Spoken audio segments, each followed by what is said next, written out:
श्रीमन्महागणाधिपतये नमः। श्री सरस्वत्यै नमः। श्री सद्गुरुभ्यो नमो नमः।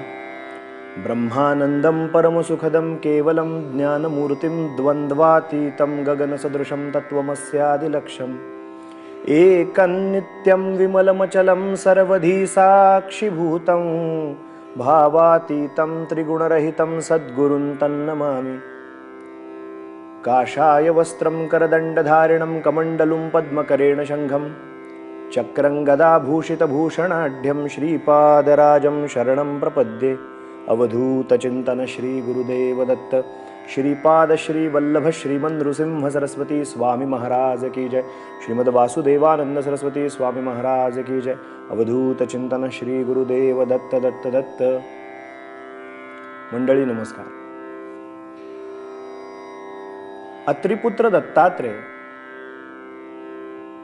हे अवधूत आहेत आणि अवधूत स्वरूपाचं निरंतर चिंतन आम्हाला करायचं आहे। अवधूत चिंतन श्री गुरुदेव दत्त असं आपण नेहमी ललकारी देताना गजर करताना म्हणत असतो। आपल्या कानावरती जेव्हा हे उद्गार येतात तेव्हा जो जिथे उभा असेल तिथून तो अवधूत चिंतन श्री गुरुदेव म्हटल्यावर दत्त दत्त दत्त जिथे आहे तिथून ती ललकारी देतो। दत्तात्रय हे जे दैवत आहे ना, याची प्राचीनता वेदवाङ्मयात, उपनिषदामध्ये, पुराणांमध्ये वेगवेगळ्या पद्धतीने वर्णन करण्यात आली आणि या दत्तमूर्तीचं, या दत्तात्रेयांचं वर्णन वेगवेगळ्या पद्धतीने करण्यात आलं। आपल्याला आजपासून थोडंसं काही एक चिंतन जे आजच्या दिवशी पाहायचंय ते असं की अत्रिपुत्र दत्तात्रेयांच्या जेवढ्या काही मूर्ती आपण पाहतो, आपल्या नित्य व्यवहारामध्ये अशा काही घटना घडतात की आपण सहज बाहेर पडलो, कुठेतरी एखाद्या चौकामध्ये आपल्याला छोटंसं का होईना पण एक मूर्ती दिसते, मंदिर दिसतं, आतमध्ये दत्तात्रेयांची एक मूर्ती दिसते। कुठून तरी प्रवास करत जात असताना कुठल्या तरी पोलीस स्टेशनच्या बाहेर सुद्धा कुठेतरी एखादी दत्तात्रेयांचं मंदिर असतं। म्हणजे प्राचीनता लाभलेली मंदिरं जी ज्यांना तीर्थक्षेत्र म्हटलंय त्या ठिकाणी दत्तात्रेयांचं स्थान आहेच आहे। परंतु छोट्या छोट्या खेड्यापाड्यामध्ये, गल्ली मोहल्ल्यामध्ये, रस्त्यावरती, अन्य कुठेतरी मठ मंदिरामध्ये दत्तात्रेयांचं स्वरूप आपल्याला पाहायला मिळतं। मग लोकांच्या मनात अशा काही काही शंका आहेत, असे काही काही प्रश्न आहेत की दत्तात्रेय हे नेमके एकमुखी का त्रिमुखी? दत्तात्रेयांच्या मूर्तीचं नेमकं मूर्ती विज्ञान वैज्ञानिक दृष्ट्या किंवा मूर्ती विज्ञान या दृष्टीने मूर्तिविज्ञान शास्त्र काय सांगतं? दत्तात्रेयांची मूर्ती आहे तरी कशी? रंगावधूत महाराजांनी बर का दत्त बावन्नी नावाचं जे अद्भुत स्तोत्र लिहिलं, त्या स्तोत्रात अंतर्यामी सच्चित सुख बहार सद्गुरु द्विभुज सुमुख झोळी अन्नपूर्णा करमाय शांती कमंडल कर सोहाय। बापजी असं म्हणाले पुढे की क्याय चतुर्भुज षडभुज सार अनंत बाहू तू निर्धार। क्याय चतुर्भुज षडभुज सार अनंत बाहू तू निर्धार।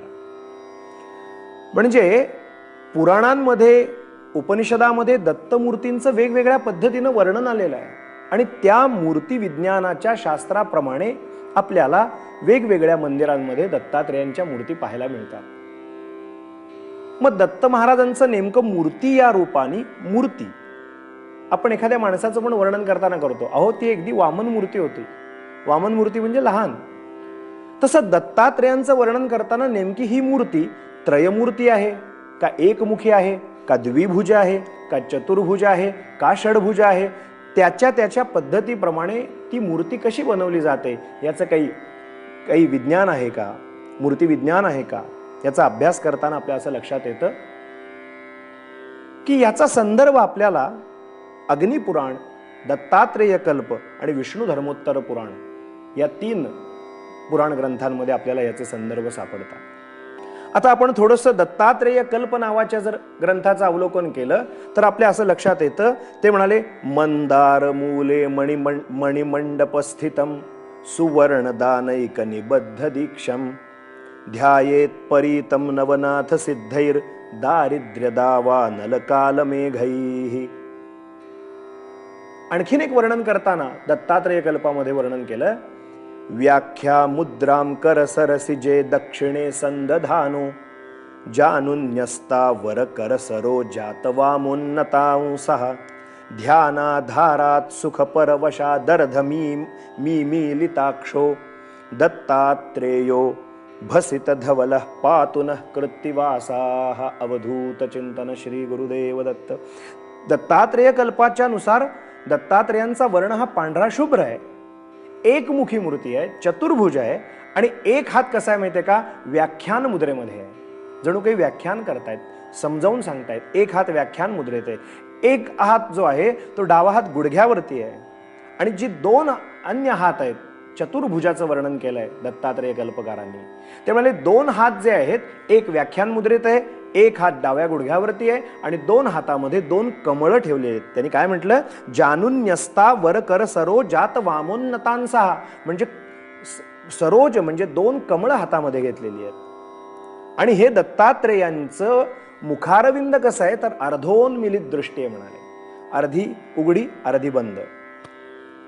विष्णू धर्मोत्तर पुराणामध्ये दत्तात्रेयांच्या मूर्तीचं वर्णन करताना फार विलक्षण वर्णन आलं. ते म्हणाले त्यांनी बाकीचं काहीच वर्णन केलं नाही. ते म्हणाले तपस्य भिरत शांतो न कृशो न च पीवरः वाल्मीकी रूपम सकलम दत्तात्रेयस्य कारयेत. काय सुंदर वर्णन आहे. ते म्हणाले तपोमग्न आणि शांत स्वरूपाची मूर्ती आहे. तपस्य भिरत शांतो, तपस्वी मूर्ती आहे. ती कृशही नाही, सडपातळही नाही, कृशही नाही आणि लठ्ठही नाही. न कृशो न च पीवरः. आणि वाल्मीकी रूपम सकलम, वाल्मीकी रूपम सकलम म्हणजे जटाधारी अशी ती आहे, जटेने युक्त आहे. आणि याचं वर्णन करताना आयुधांचं, मुखाचं, भुजेचं, वाहन इत्यादी कशाचाही खुलासा नाही केलेला. T.N. श्रीनिवासन नावाचे एक दक्षिण भारतामधले मोठे विद्वान होऊन गेले. त्यांनी दक्षिण भारतातील मूर्तिशिल्पे याचं हा इंग्रजी ग्रंथ लिहिला. त्यात ते म्हणतात Dattatreya is the combination of Trimurtis, the image having 3 heads and 6 hands carrying the representative ayudhas of Brahma, Vishnu and Shiva. Shankha, Chakra, Kamandalu, Shruva, Trishula and Khatwanga is also known as Harihara Prapitamaha Murti and is in standing posture. Usually the vehicles Hamsa, Garuda and Vrishabha are also represented on the pedestal.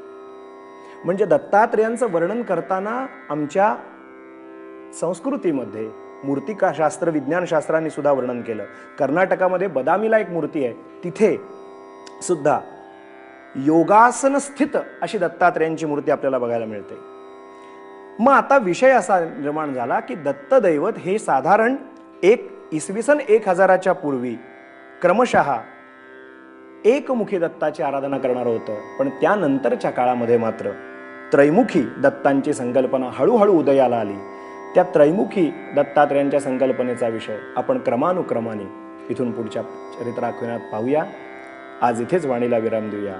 पण दत्तात्रेयांचे हे दिव्य दैवत कसं आहे याचा ध्यास निरंतर मनात ठेवून दत्तगुरूंच्या नामाचं स्मरण करूया. आज इथेच थांबूया. अवधूत चिंतन श्री गुरुदेव दत्त दत्त दत्त.